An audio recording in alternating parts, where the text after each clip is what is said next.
Welcome to Barcelona for After the Flag, after round 7 of the MotoGP World Championship in 2021.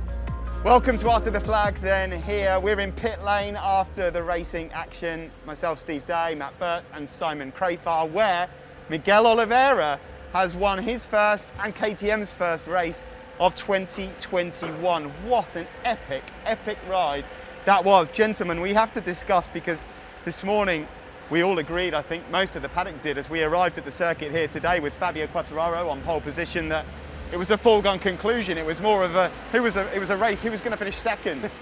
In the end, what a ride by Miguel Oliveira. Over the last 7 days, Steve, both in Mugello and here in Barcelona, Miguel has not put a foot wrong in both races. I'm with you, mate. I thought Fabio Quartararo was nailed on for the win. I mean, how strong he was on Friday, and in particular on Saturday in FP4. But actually, I think Miguel's success can be traced all the way back to Friday afternoon. He was the first rider of the whole weekend that went out on the hard front and the hard rear tyre combination, just like in the race today. And that seemed to be so crucial. We know the KTM needs that extra support from the hard front tyre in the braking. And Miguel was just immaculate. Surprised that Fabio had his problems, because we didn't see it coming at all, but the KTM is back, and the change that they made recently with the chassis, that's given everybody a lift. You can see it inside the garage. You know, everybody back in Mattinghofen in Austria would have had a huge lift. The riders, the engineers, the whole team has been lifted, and the results have proven it as well. KTM back with a bang. Simon, we'll all talk about Fabio Quartararo and what happened in a moment, but first of all, I caught up with Tom, Fabio's good friend, not long after the race, and they admitted that despite their dramas, they had nothing for Miguel today. What a classy act that was. Yeah, there's two things that really stand out for me about Miguel's ride, both in Mugello and here, is he, like Matt said, never put a foot wrong, and it's really hard to do that, you know. No mistake, never. He's like a machine, you know, when he's on form like this. Big shout out to KTM for that chassis and fuel combination. I think it's always a combination of things that make a step like that. And it shows in this class how small a step really you need to turn things around, because it's so competitive. Getting back to Miguel, two things that blew me away is his consistency, you know, his mental strength that he can do it, but also he ran the hard front, which obviously is the tyre for the KTM and the Honda, but the thing is, you can have less grip on the side, and he didn't put a foot wrong with that less edge grip, you know. So I think he was riding on eggshells a bit to make it work, but he still made it work. It was awesome. Of course, on the day here today, Matt, Johan Zarco finishes second, Miller third. On circuit, crossing the line, Quartararo was third. But we'll talk about the penalty in a minute. I just want to get onto the Fabio Quartararo situation, because he started on pole. Yesterday he looked formidable in free practice 4. He had some fantastic pace. Where did it all go wrong for him here today? Well, two obvious things, Steve. I mean, clearly he didn't have the same comfortable, confident feeling on the bike as what he had on Friday and Saturday. It looked like it was much harder for Fabio to do the lap times. He was pressured in there by Miguel Oliveira as well, because Miguel rode so immaculately. You know, Fabio was kind of like this and was really having to push so hard. And then the bizarre, the weird circumstances of the problem with the leathers. I mean, it doesn't look like there's been any kind of obvious malfunction with the zip, because we saw on the cool-down lap, he was able to zip it back up. It just looks like one of those situations which nobody really saw coming and nobody could do anything about. It's just circumstances. It looks like the zip obviously came loose.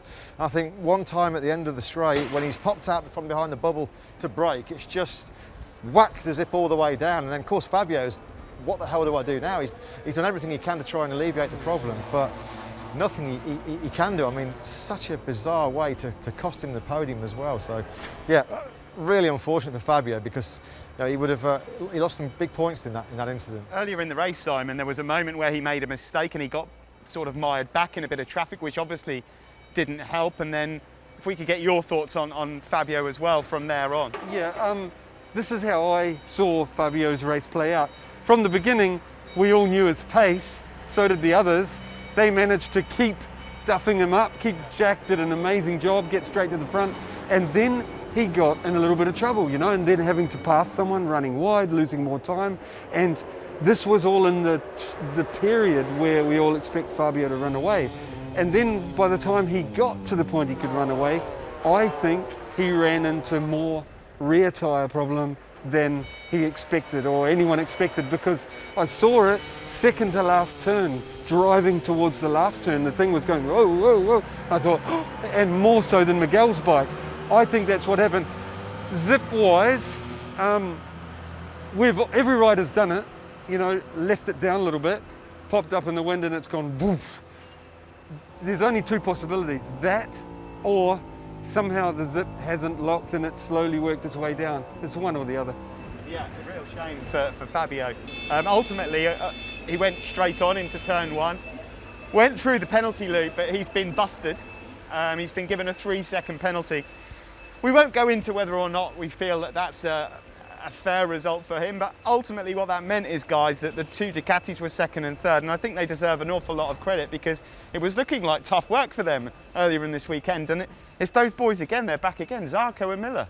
Zarco for me today, aside from Miguel Oliveira, was the rider of the day. I thought he was absolutely fantastic. I mean, he's getting absolutely everything out of that Pramac Ducati. I don't know about giving him a contract for 2022. They want to be signing him up for another couple of years beyond that, because he took advantage of Fabio's misfortune as well today. You know, that's the key thing in a championship like this where it's going to be close. You've got to really jump on your rivals when they're having bad days, and he did that. His pace late on, it was reminding me a little bit of last year. Miguel's tyres didn't drop off like Fabio's did, but you could see that gap was coming down, and maybe a little bit like the whole Marc Quartararo thing last year, another couple laps, and Zarco may have had something for him. Although that said, I do think Miguel was probably managing that situation pretty comfortably. I think if Zarco would have got really close, Miguel probably did have something left as well, but Zarco, 4 podiums in 7 Grand Prix, top Ducati in the championship as well, absolutely brilliant. It's only 18 months ago we thought the guy's career was finished, and here he is now fighting for the world title. Stunning ride. Simon, I mean, they kept their tyres well to the end of the race as well. They just managed the race in a very clever way. Yeah, I was really impressed with both, like Matt said, Jack and Johann Zarco. I didn't think Jack had managed the tyres as well as he did. No. Like, I really thought they would drop more, and he's obviously come on as well. He's maturing, isn't he? Yes, he is. Yeah. Like Fabio, learning, you know, every race.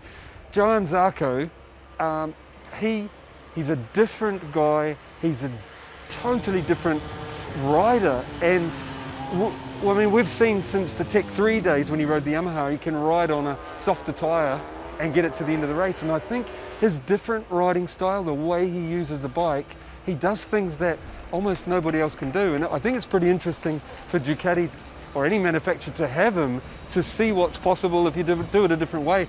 Just hats off to him for his consistency so far this year. Amazing. Well, in terms of the race result, Fabio Quartararo ends up in 4th overall, so his lead has been cut to 17 points. He was 4th. Behind him, Joan Mir and Maverick Vinales. I want to talk about Mir and Bagnaia in a second, because Bagnaia wasn't far behind those guys. Vinales, as far as he's concerned, it just seems that he had too much work to do, stuck behind too much traffic, and ultimately his pace was pretty good, but he was just in the wrong place at the wrong time. Guys, it sounds like Mir and Bagnaia dropped from the hard to the medium on the grid, a decision ultimately that has not paid off. Yeah, it backfired. I guess they thought maybe with slightly cooler conditions, a bit more cloud cover over the circuit today, that the medium was going to be the prime pick. It didn't work out. Bagnaia was really, really strong in the first 2 or 3 laps. I mean, he was quite poor at the start. He lost 3 or 4 places and then started to work his way through. And you thought, yeah, he's going to latch onto the back of Miller and Zarco and be able to get back into podium contention. But obviously the medium wasn't working out for him. Mir was incredible on the first lap. I mean, the start he made, without that sort of rear squat device as well on the Suzuki, I mean, he absolutely nailed it. And of course, he was super aggressive, 10th to 4th. And you really thought, actually, normally with the Suzuki strength later on in the race, that he was going to be figuring pretty prominently, but it just never happened. And obviously he ran into pretty major grip problems with the medium as well. Hindsight's a wonderful thing. Would it have been a different outcome if they both had the hard? I'm not saying that they could have had anything from Miguel Oliveira, but I'm certainly they would have been that little bit further up. But yeah, disappointing for the both of them at the end. I think there's 2 things that I believe about Suzuki and Joan Mir at the moment, and that is, firstly, Joan Mir is just as good a rider as ever. He's one of those young fellows, he's learning every week as well. But there's 2 things. I think manufacturers are moving on. You know, we can see like the KTM moving on. Honda got left behind. Suzuki don't have any advantage. I think the Suzuki guys are having to ride like this to do what they're doing, and Suzuki need to make, like I said, a step with something like the device, you know, that they have, their only ones haven't got, some sort of progress to keep up, to make it easier for those guys. And the second thing is, they've only got 2 guys, data is coming from, and one of them was missing. And twice Suzuki staff said to me this weekend, it's harder than we thought. Also Sahara on the grid, it's harder than we thought when you've only got 1 rider. And I think only having 1 rider and not enough data and feedback is why they made the mistake choosing the soft rear on the grid. A little bit further back, guys, Bagnaia and Binder were sort of involved in a... No, that's fine. Binder was involved in a good battle with Bagnaia. We just said there that Bagnaia potentially made the wrong choice as well. Binder didn't make the wrong choice on tyres, but he just seemed to find himself constantly in battles, because Marc Marquez, of course, was in that fight in the early stages until he crashed out. We'll get your thoughts on that in a moment. But for Binder, it's going to be frustrating as well to see your teammate on the top step, especially when it looked like he actually had very good pace. It looked like he had the pace, didn't it, to run with the guys at the front. You're right, Steve. I mean, every time there seemed to be like a bit of bumping and barging and shoving early on, Brad Binder was involved, and through no fault of his own, he did get pushed around, and it cost him time early on. There's no doubt about it, he will not be liking the fact that his teammate in the last 2 races has been so good, like really, really good. So Brad's got to step up his game as well. You know, that the bike's improving. There's not much between those 2 guys. They've kind of been on the same level throughout their careers, Moto3, Moto2 and MotoGP, but you know, 4 wins now for KTM, 3-1 to Miguel. So it's time for Brad to start fighting back, but we know he's got the skill, we know he's got the talent, he's certainly going to have the motivation, because he can see that the KTM's a really strong race-winning package now, so I don't think it's going to be too long before Binder will be on Miguel's case as well. I totally agree. You've got to remember, even though that bike that Miguel rode the first year in MotoGP wasn't great by any stretch of the imagination, he still has 1 more year on Brad in this class. But also Mugello and here, once the start and settling in phase was done, Brad matched the time of the front guys all the way. So it's just sorting out his qualifying so his grid position is right. That's not, it's easier said than done, but also getting the start and the position to be able to show what he can do. I think that's the only bit missing. That's the thing, isn't it? When you look at somebody like Oliveira, he made the start and was able to have clear track and nobody was interrupting him, but we say it like it's so easy, but Brad Binder was having to try and get through on Miller, Zarco, Marc Marquez, Maverick Vinales. I mean, that is just so hard. Hey, listen, guys, we can't analyse everything, and for the bits that we miss, we will talk about on Friday in FP1 when we go to Germany, particularly the bad day at the office for Petronas Yamaha, and the Hondas as well. But we will talk about Marc. It looked like, for a moment, guys, he just had that little taste back in the early stages of that race. The old Marc Marquez, of course it wasn't full Marc Marquez, we know he's not fully fit yet, but there were stages in the early laps to suggest maybe he's starting to get that smell. Yeah, and I think, Steve, that's what he needed. He needed a stint running right at the sharp end, just for his confidence, his motivation. Everything's taken a knock mentally and physically over the last year or so. It's just a shame that he didn't see it through to the end. I mean, I'm sure he would have tired. It was going to be a long, difficult race. We saw how much the guys were sliding and spinning, and as you're trying to control and fight the bike with your upper body, that would have been tough for Marc, but he'll be bitterly disappointed. I mean, when you look now, Le Mans, Mugello, and here in Barcelona, he's wasted a chance to score some pretty decent points. Forget about the championship, he's not a contender, but what will be hurting him is, you know, he needs seat time. Honda need him on the motorcycle as well, because they're struggling. They need somebody to help with development. They don't need Marc lying on his backside in the gravel. They need him circulating and getting race miles to help them get some kind of direction.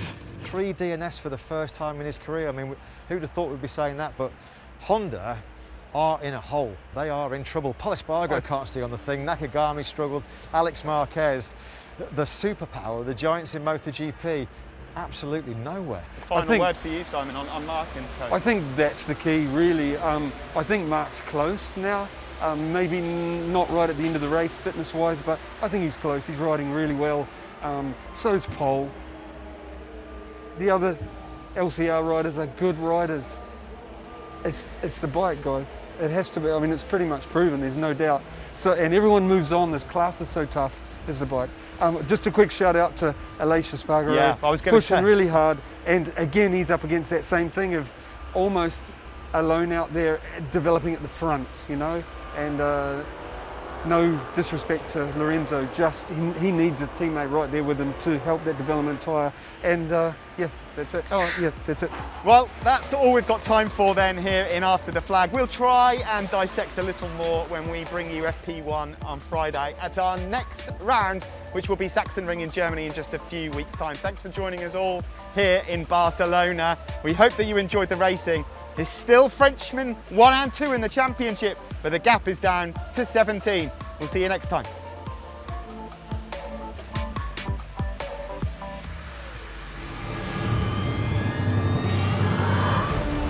Away we go in MotoGP. Quartararo has bolted down towards turn 1, but here comes Miller again. He's catching back up. He just picked up Quartararo to lead.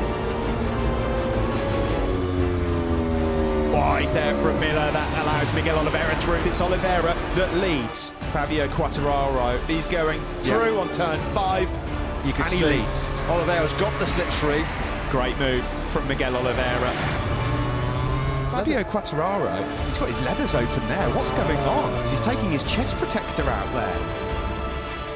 Zarco can smell second. Yeah, there he goes.